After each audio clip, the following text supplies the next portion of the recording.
Hey guys, Fmwoody here and welcome to the FM Connection channel. Today I have got a tactic for you. It's a narrow 4-2-2-2 tactic, and hopefully if you use it you'll have similar sort of success that I've had testing it out. Let's go and have a look, see what the tactic looks like and how well it's actually done.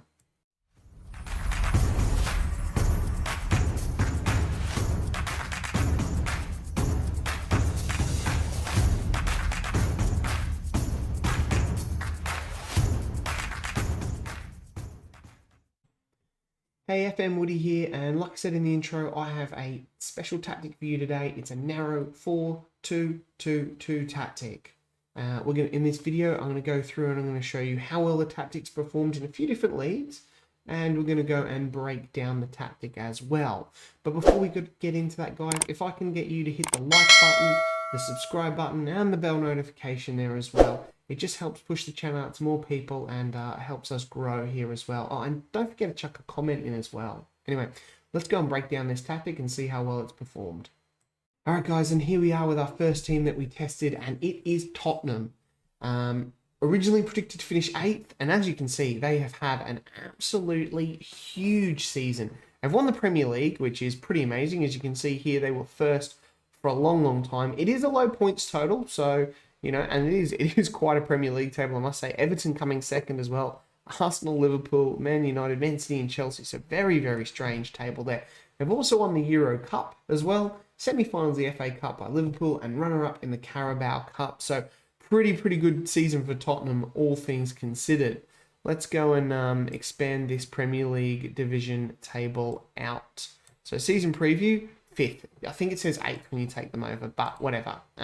So here we are. As you can see, they've won 26. They've only drawn 2 games. They have lost 10, so there's quite a few. 79 goals scored and 39 conceded with 80 points. A pretty low total, I'm pretty sure. About 80 does seem quite low, but like I said, very strange with Everton finishing second and whatnot. But let's go and have a look. We've got a second top scorer for Harry Kane. Obviously, he is pretty good. We all know that. Galore, 17 clean sheets as well. Having a look at the team overview here, we scored the most amount of goals with 79, 9 corner goals as well, which is pretty good.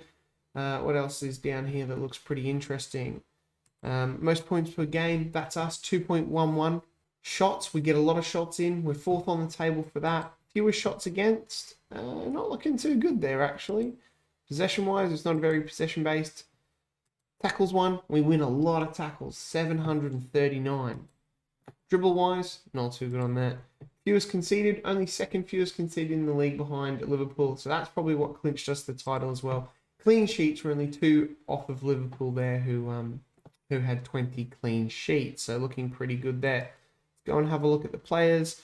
We had player of the matches, no one there. Most shots, no one there either. Pass completion, Cristiano Romero down the bottom there in 6th. Tackles won, Regulon, 131 tackles won. That's why we were top of the table for tackles won for teams. Fewest conceded, we know Hugo Lloris there, 31 goals there, so he did a pretty good job. And clean sheets, he got 17. So Tottenham doing very well. Let's go and have a look at a couple of the other teams who I also used this tactic for. All right, and here we are with another team who are predicted to finish 8th. This time it is Valencia in the Spanish First Division, and they've come in 3rd, not too shabby behind Real Madrid and Barcelona, only 7 points off of Real Madrid, and 10 points ahead of Atleti. They are the runners-up in the Spanish Cup as well, so they've done a pretty good job there as well. Not to be sniffed at. Let's have a look at the Spanish First Division and see how they've gone. Goncalo Guedes, he's got 18 goals. He finishes top goal scorer. Average rating, have a look at this. Jose Gaya, Rendell, who's that? Thierry Rendell Correa, Maxi Gomez as well, and assists Correa as well with 9. Player of the matches, Jose Gaya with 9, and Jasper Silensen, the goalkeeper, 22 clean sheets, so done really well. Let's have a look and expand this out. As you can see here, goals for, we've scored 79 on equal par with Barcelona, and goals conceded, 27, the best in the league. That's why we've got the best average, the best clean sheet, sorry. So Valencia have looked pretty damn good. Who did they lose to in the the Copa del Rey final.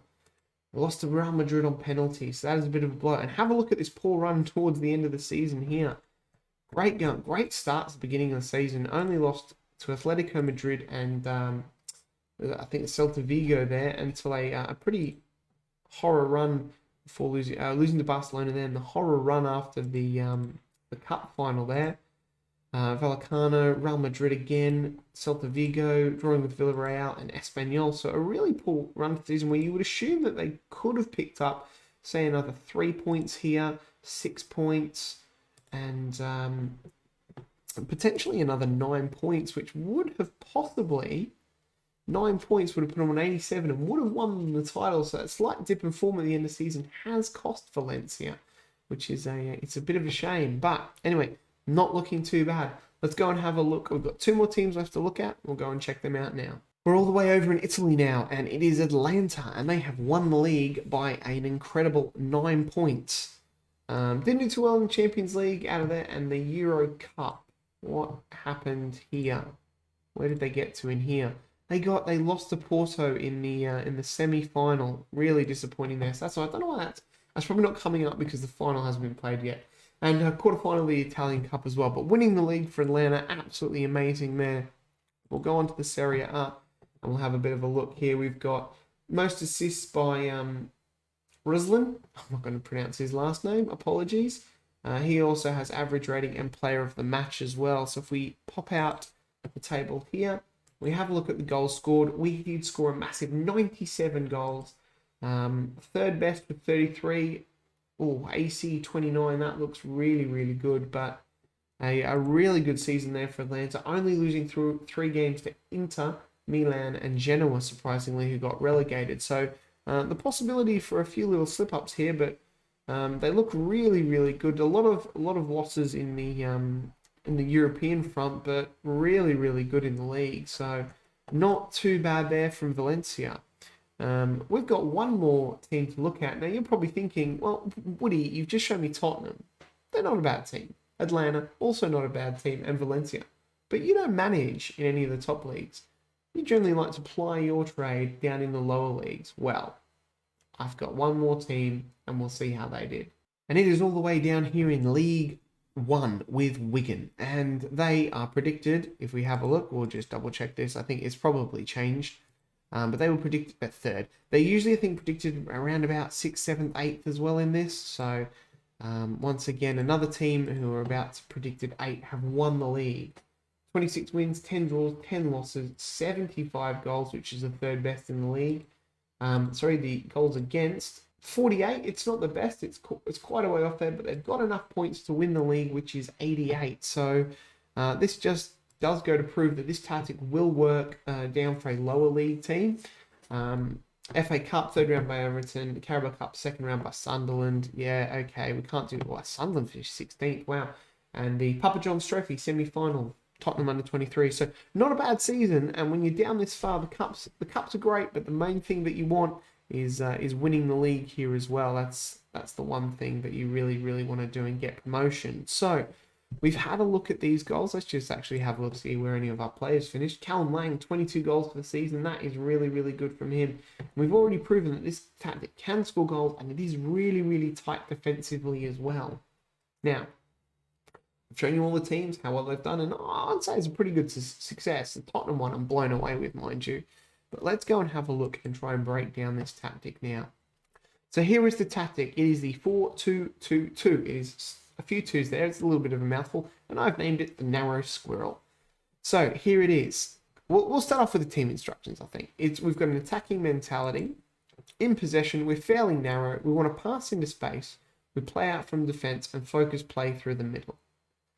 The passing directness is set to standard with a very high tempo.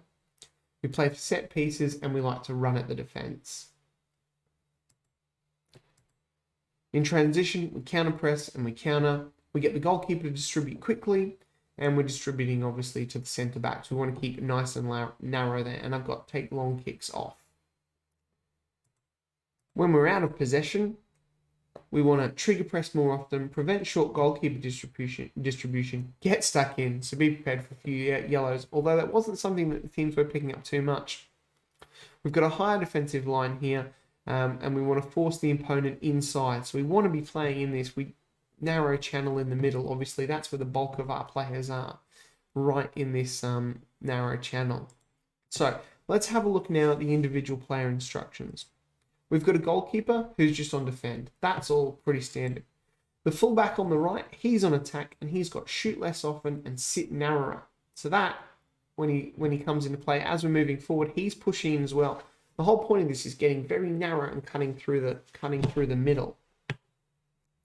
The other left back, he's also on attack. He also has shoot less often and sit narrower. We've got a central defender on defend and a ball playing defender as well, who also has shoot less often taken off. So that's the one, because we're playing out from the back. It's probably hopefully mostly going to go to him. I don't like having two. Feel free to experiment. Put two in there and see how that goes. Got just a standard defensive midfielder here. We take fewer risks on. He's just here sitting at the back just to protect this. That's why we've got that really, really low goals conceded. I think he does a good job there. Next to him is deep lying playmaker on support. No extra instructions there. He's just there to start pinging these balls to these two central midfielders on attack. Now, the match engine does struggle with central midfielders on attack, so little tip there for you. So I thought, let's put two of them in and see how they go. They have a lot of different instructions. I find these two there the main sort of focal point of the tactic. If you've got two good CMs, this tactic should go quite well. So they both have the same extra instructions. We've got more direct passes, take more risks, cross more often, dribble more, shoot less often, and roam from position. So we basically want these guys bombing up the field when they've got balls from the deep lying playmaker, or even, the centre back here, the ball playing one, or even the fullbacks that are cutting in front of the DMCs there, as they sort of want to sit narrower. The idea is for them to try and get the crosses in here as well. That's them, and then allowing them to roam more out here. We don't want them to be shooting, so we want them to be actually providing the goals and dribbling more and getting in and taking more of these risks. So there's a lot of instructions there, but I feel like it works.